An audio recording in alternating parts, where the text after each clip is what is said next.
Hello दोस्तों, बहुत समय पहले जापान के एक सुदूर हिस्से में एक दंपति अपनी प्यारी सी बेटी के साथ रहते थे। बेटी अपने माता पिता की लाडली थी।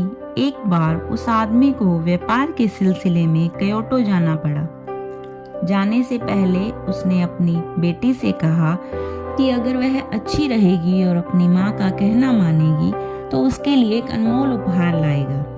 इसके बाद उस अच्छे आदमी ने विदा ली और उसकी पत्नी और बेटी उसे जाते हुए देखते रहे। आखिर वह दिन आ गया जब वह अपने घर लौटा।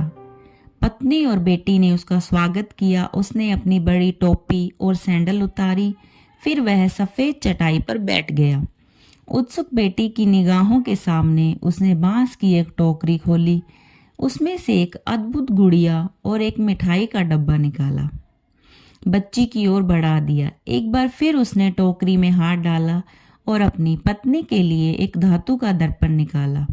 दर्पण का उभरा हुआ हिस्सा चमक रहा था, जबकि उसकी पीठ पर चीड़ के पेड़ों और सरसों के पौधे का चित्र बना हुआ था। उस आदमी की पत्नी ने पहले कभी आईना नहीं देखा था और उसमें देखने पर उसे लगा कि कोई दूसरी औरत उसे देख रही है। उसके अचरज की सीमा न रही। उसके पति ने उसे दर्पण का रहस्य समझाया और इसे संभाल कर रखने को कहा। खुशियों के इस माहौल के कुछ समय बाद वह महिला बहुत बीमार हो गई।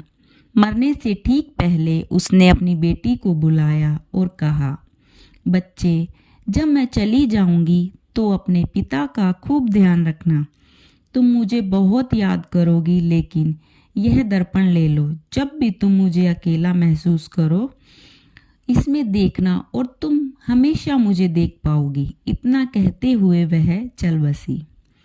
कुछ समय बाद उस आदमी ने दूसरी शादी कर ली। उसकी दूसरी पत्नी सौतेली बेटी से जरा भी प्यार नहीं करती थी, लेकिन वह बच्ची अपनी माँ के शब्दों को याद करते हुए एक कोने में जाकर दर्पण देखा करती थी। उसे लगता कि जैसे उसने अपनी प्यारी माँ का चेहरा देखा हो, जैसा दर्द या बीमारी के दिनों में नहीं बल्कि युवा और सुंदर। एक दिन बच्ची की सौतेली माँ ने उसे कोने में किसी चीज के साथ दुबके खुद से बुदबुदाते हुए देख लिया। अज्ञानी सौतेली माँ, जो बच्ची से घृणा करती थी और मानती थी कि बच्ची भी उससे नफरत करती है, उसने सोचा कि यह बच्ची कोई जादूगर या कुछ टोना करती है, शायद एक पुतला बनाकर उसमें पिन चुभा रही है। इस वहम से भरी सौतेली माँ अपने पति के पास गई और उसे बताया कि उसकी दुष्ट बच्ची उसे जादू से मारने के लिए कुछ कर रही है। पति ने यह सब अजीब बात सुनी और सीधे अपनी बेटी के कमरे में गया। उसने बच्ची को अचानक ही देख लिया और लड़की ने जैसे ही उसे देखा, दर्पण अपने आस्तीन में छुपा लिया। पहली बार उसके पिता को गुस्सा आया और उन्हें लगा कि शायद उसकी पत्नी ने सच ही कहा है। उसने अपनी पत्नी की शिकायत बच्ची को दोहराई। अपने पिता द्वारा लगे इस झूठे इल्जाम को सुनकर बच्ची हैरान रह गई। उसने अपने पिता से कहा कि वह उन्हें बहुत प्यार करती है और अपनी सौतेली माँ से भी, जो उन्हें इतनी प्यारी है कि उन्हें मारने की कोशिश करना तो दूर, कभी सोच भी नहीं सकती। तुमने अपनी आस्तीन में क्या छुपाया है? पिता ने पूछा। मैं अभी भी पूरी तरह आसक्त नहीं हूँ और उलझन में हूँ।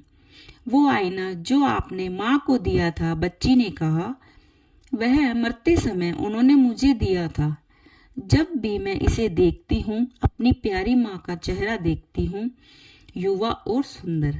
जब मेरा दिल दुखता है, और हाँ, यह हाल ही में इतना दुखा कि जब मैं आईना निकालती हूँ और माँ का मुस्कुराता हुआ चेहरा मुझे सुकून देता है।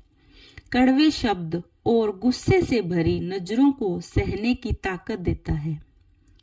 तब वह आदमी सब समझ गया और अपनी बच्ची के लिए उसका प्यार और बढ़ गया।